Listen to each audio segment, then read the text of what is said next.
So we've now got the two verticals. Should we start with the Malbec? Yes, sir. Yeah. So how was what was it like in 2014, the season? Season quite warm. It was a warm season, so we have to pick a little bit earlier than we used to. In Gualtallary, as we do have this particular soil and altitude, we usually get a very nice freshness and acidity, and still you can feel these particular tannins that Gualtallary has. In the middle of the palate, you can taste them. It's very linear. The wine has been aged 18 months in new French oak barrels of 300 liters. And today, the only thing that for me show up is the fruit. I love the lovely soft tannin texture to it. It's very supple, very soft. And it's developed this almost salty, savory quality now. There's still a lot of blue fruit, but there's this like salty minerality to it as well. It's very common in this area, and usually you get some flavors, and which is not the case. But in some other years, which are cooler, you get a little bit more of thyme. No? Like the name Tomillo means thyme, no? Because it's very frequent for the thyme in natural flora of the place. Okay, great. Next to 2015. It was a very good season, and you see the color here. No? It's very fresh on the palate. Again, with a lovely creamy tannin texture. Wow. Yeah. It's quite light in feel, like quite like a light, like very fresh, elegant. You still feel the minerality in there. Okay, I have the 2016 now. To me, this is more rich on the nose, slightly riper in fruit. Some more like chocolate and hazelnut character. It was a very special year, especially in the lower valley of Mendoza, in the floor of the valley, because we have a lot of rain. It was El Niño year, El Niño, 16, and we have at the end of the season heavy rains, and places where you have clay soils or more we call heavy soils, but clay, more water retention capacity soils, as happens in the first growing area in the lower Mendoza River area, like Agrelo, Pedriel, Uarteche. They were having big problems with rotten grapes. We are in a place where we have a sand, and then we have a lot of permeability through the gravel, so we didn't have this problem. But we have to be very careful, and we prepare the vineyard, and we have a very, very nice character in the wine. Very fresh, but very flavorful, quite richer in profile. I mean, we're also moving to younger wines now. But it's got a more polished character, I would say. Did you change anything in terms of the aging or how much oak you used? No, we are using the same, even the same cooperage, 300 liters. We manage the vineyard in a different way this year. And then we apply it onwards. 17, 18, 19, we are using the same technique. That means it's a very clean prune when you prune, and we only left the bunches that we deserve when we designed the pruning. So all the other branches and parasite shoots were removed, and we have a very clean and exposed fruit that give us a little bit more color, and at the same time better sanitary conditions for growing. And I think this helps us a lot in this particular year. Because of the rain, or you just so happened that you decided to do that and then it helped with the more challenging conditions? And we knew in advance that we will have El Nino. It will be El Nino positive, so we decided to work in advance in order to prepare the vineyard for more cloudy days or more rainy days. And this plot was prepared in this way, and then we saw the results, and then we applied every single year, despite if it is El Nino or La Niña or it is neutral. But we like the way the grapes are showing, and we are getting much richer profile in terms of flavor and color and softer tannins and richer wines. Okay, I have 2017 now. Yes. Oh, it's so fragrant.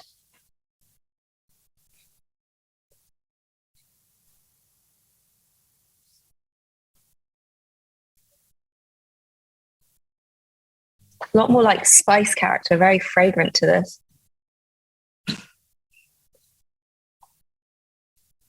What was the growing season like for 2017? We were coming from the 16. Was the El Nino. This was neutral, wasn't not El Nino ni La Niña, but it was a very low production in terms of yield. The yield was very low. I think because mostly of the growers in general, they applied this technique we were doing in the 16. So we short the yield in the vineyard in order to have, say, more healthy fruit. The growing season was with the spring frost that also make a little reduction in the fruit set. We have a little bit of Linterna, but in general, I think it was this harvest was short in terms of volume, but very nice in terms of quality and longevity. We pick the grapes in this case like a week in advance. So we're looking I like the firmness of the tannins in this. It's firm, but it's creamy, but there's quite a solid tannin structure. Great. And last, I have the 2018 here as well. So modern in the style, much. It's very youthful on the nose still. Lots of wild, like red fruit, raspberries and strawberries. And sweet spices. So almost 4 years old. You see the wine is still young. Yeah. 17. Very, very fresh. And the length is super long.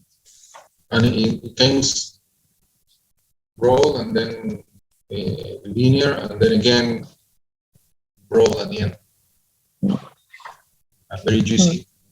Fantastic. Yes, very juicy, very fresh and very juicy. We have the 5 Pioneros now. This is a very classy Bordeaux blend from my perspective. You know, Pionero, the history was when we started, we did a research,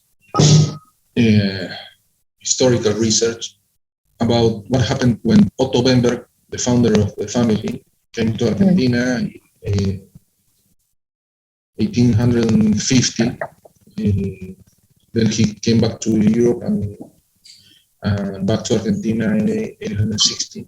And according to the American Association of Wine Economics, I saw a report of the wine export of Bordeaux in 1860.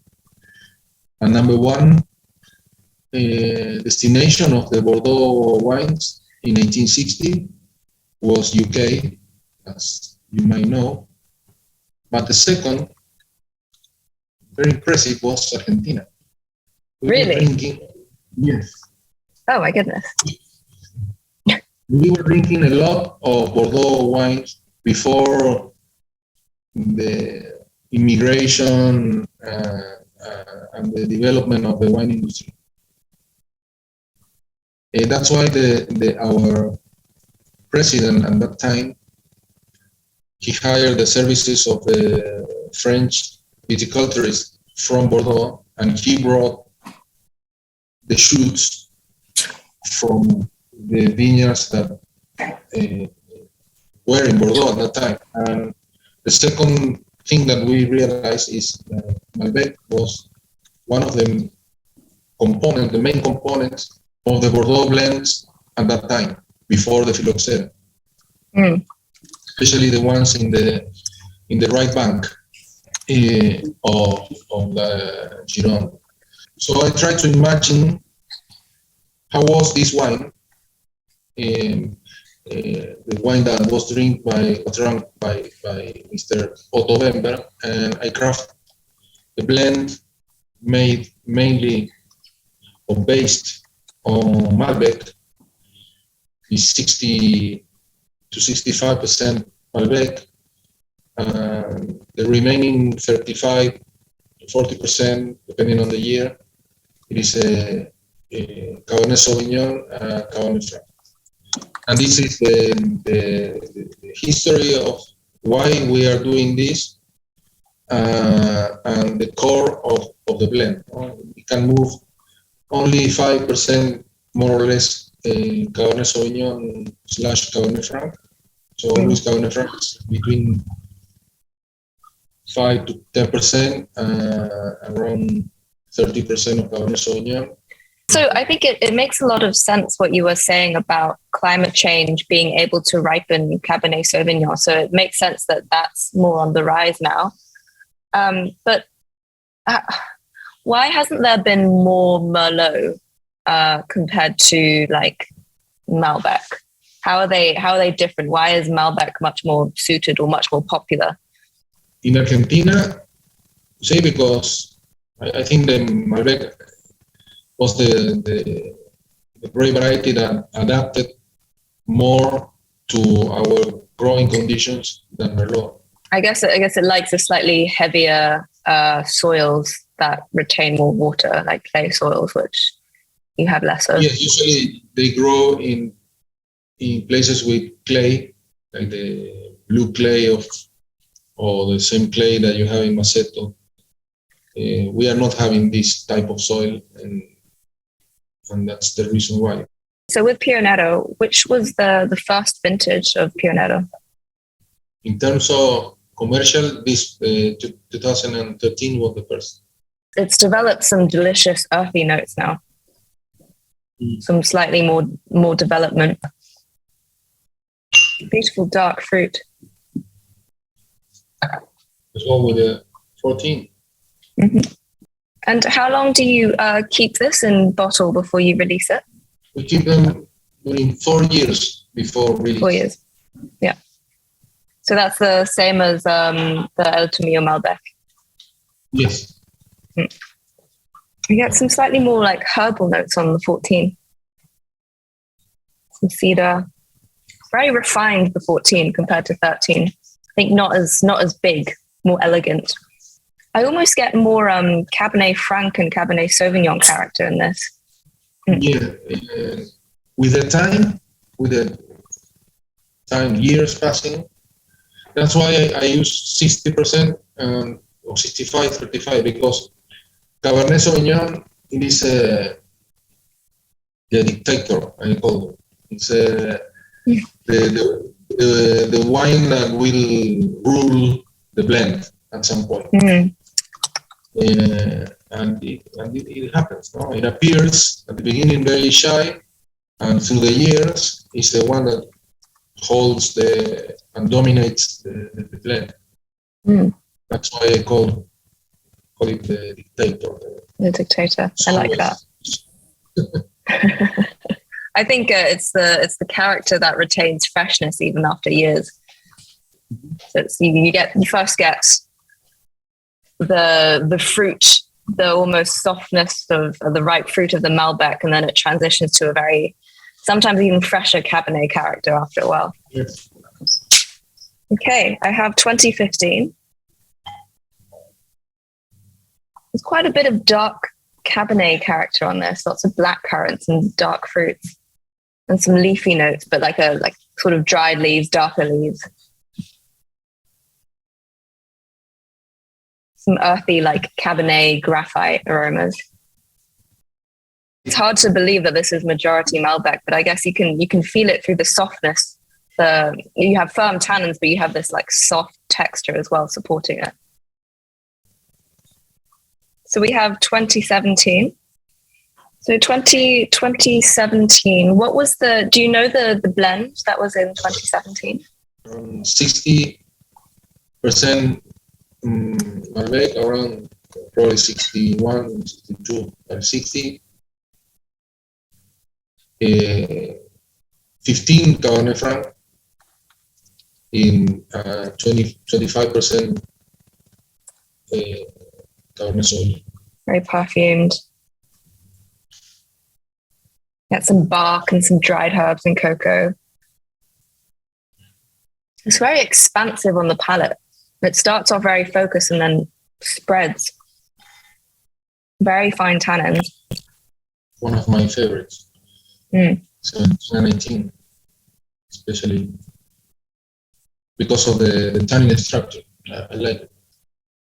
You know, we have like 5% more Cabernet on the blend, and it's very unique, refined.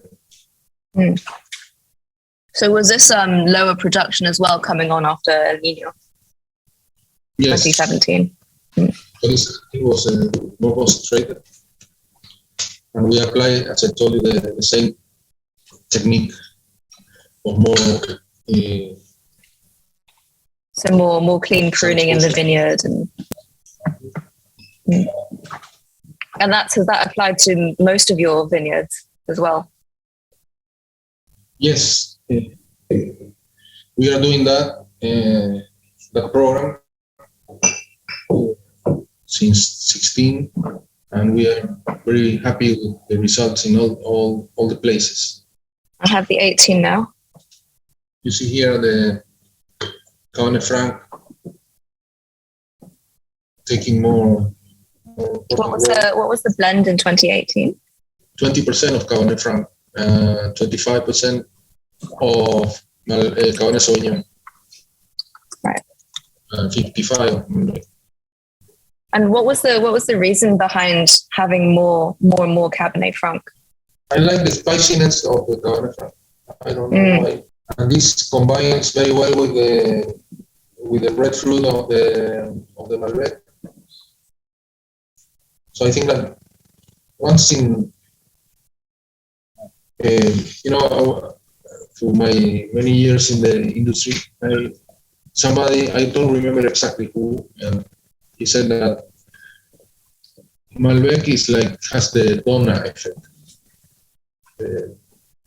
The Donna effect is round, sweet, with a hole in the middle. Right. And I think that Cabernet Franc helps a lot to fill the hole, and also Cabernet Sauvignon, because the quality of the tannins of the Cabernet in general is richer than the quality of the Malbec. I get a lot of peppercorns in this, like mixed peppercorns, black pepper, green pepper. But it's firmer on the palate. I mean, it's younger, but it has a very good firm tannin structure. this year is more richer, wider. It's quite compact though. It's very tightly held together. I like this wine. I think you can see, or the idea of this tasting was to show you where are we going, how we are improving, which is the way that we are looking at it. I think we are getting a very serious wine making. I think the style doesn't seem to have changed that much. They're all very focused. They're all very well structured. They're all for the long term, and I think that's great. Even though you've like changed the blend slightly, but I think that's just small vintage structural adjustments. The blend, as I told you, is the heart of the blend is quite the same. The origin of the grapes is the same. We are working in the vineyard, at the field, looking for a little bit more of illumination, especially for the cabernet. And obviously Malbec is very important. And we are using Malbec from deep, that we call deep soil, which is 1.2 meters. And Cabernet Sauvignon, it's more looking for 50, 60 centimeters of soil. So we are getting a little bit more of the gravel. That I think that Cabernet loves the gravelly soils. And having less sand in the topsoil, the roots are nurturing from the gravel, and this through the years as well, because it's a kind of young vineyard. It has 10 years old. With the time, we will have a fantastic Cabernet. And I guess it's got more future as well as the climate gets warmer, perhaps. Yeah, for sure. Because Cabernet needs a little bit of heat, no, at some point. And having this warming, as I told you, this year we are picking some Cabernet Sauvignons at the same time as Malbec. So the Cabernet season has been advanced through the years, coming earlier and earlier. And also there's people are looking for a little bit more fresher wines now, more drinkable. And this is what we are trying to be, classic but modern in the concept. That's why we are going. Some other critics, they blame us about the oak aging, but I think in terms of having a classic wine, you should do the classic way. You should work in the classic way. You didn't go with these freaky modern things. I mean, at the end of the day, you want to make wines that can last, right? That can last for decades. And my heritage will be those wines, no? That people can drink them before, after I'm not in this, let's say, this level. Can be in another level. This is what you love when you do something, is to do something that lasts longer than you.